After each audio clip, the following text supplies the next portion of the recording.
You want to complete? You want to go on with the show? Let's Have you had enough? Why don't we? Well, we can let the audience decide. No, we're...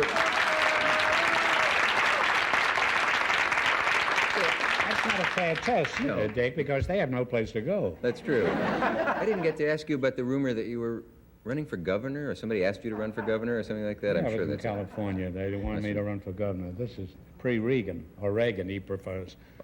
And I asked him how much they paid. Yeah. And he said it was $35,000 a year. Well, at that time, I was getting $16,000 a week for doing the quiz show.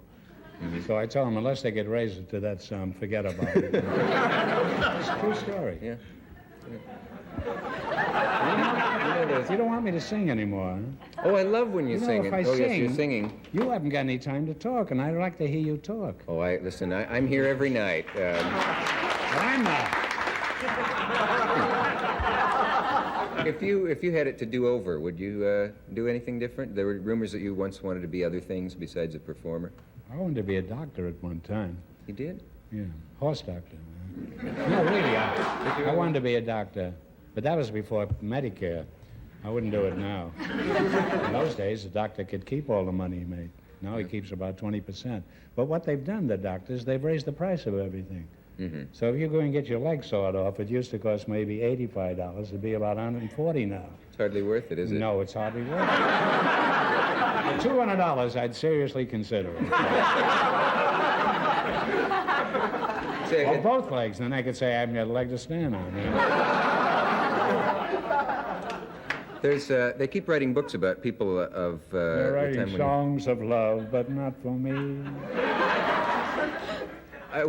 What about that? Very hard to finish. What about the woman in the hotel in the Regency House? You think that I should give her a ring? Well, you know, I'm leaving Sunday. That's right. So you have a day or so to follow through. And I need about 3 weeks. Oh, you need.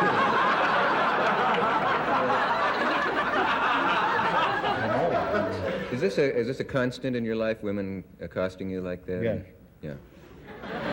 Mostly elderly women. The young ones are smart. They know there's nothing going on there. They just...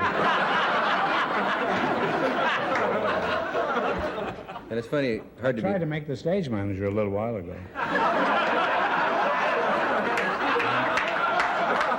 When I found out he could count up to 10, I said, that's the boy for me.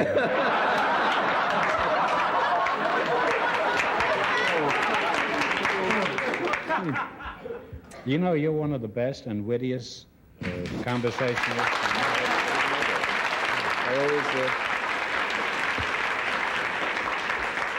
I always thought you were. Speaking of the I was speaking of anything. I'm talking about an old broad in the hotel. But I'm sure she appreciates it. She's very rich, she told me, too. Well, that puts it in a different light. Yes, it does. Yeah. I don't know if I'd get any of it. I mean, of the money. I knew that was an incomplete sentence, and I was... I got that from a judge a few weeks ago. Really? An incomplete sentence? Yeah. Was there much... But he said, don't worry, you'll be back. May I ask a question? You know, it's all right with me, I know. You know the Times interview you gave? Yeah. And you talked about everything from mortality to... God's angry man. Yeah, yeah. And I got a lot of mail on that. I wondered about that. Do you know that I have a book in the Congressional Library in Washington? Did you know that? Well, it's a book of letters that I wrote. Yeah, your book of letters. Letters that you were included in the letters, and Fred Allen and Thurber and T.S. Eliot and Benchley and practically every notable in America. I didn't actually get into the book, but I have letters from you. But I just missed the book somehow. I have letters from you, which are much better than mine. I may do another book on your letters. We should tell me but that I was before. flattered. I was on one of the night shows. I don't want to mention the name of the show. It was the Johnny Carson show.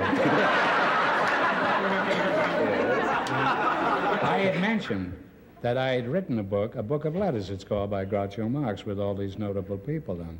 And the next day I got a letter from the head of the Congressional Library in Washington. Not a letter, phone call. And they asked me if they could have the original letters, which I sent to them. And if any time you're in Washington, you go to the Congressional Library, and you can read my book there. And it's 2 cents a day, by the way. This is true. I'm probably the only actor in the last 40, 50 years that had a book in the Congressional Library in Washington. I'm very proud of that. It's You're one of the very, few things.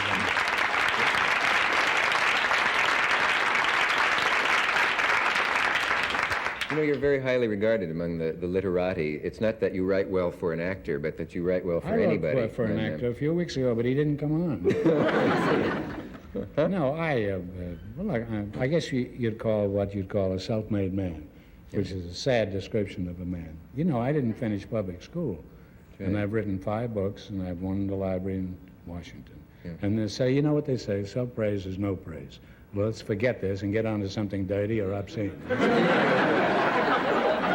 is it the same thing? It used to be. No, Speaking it isn't. of letters, I've had 3 letters from your friend Harry Ruby in as many days. He's a congenital idiot.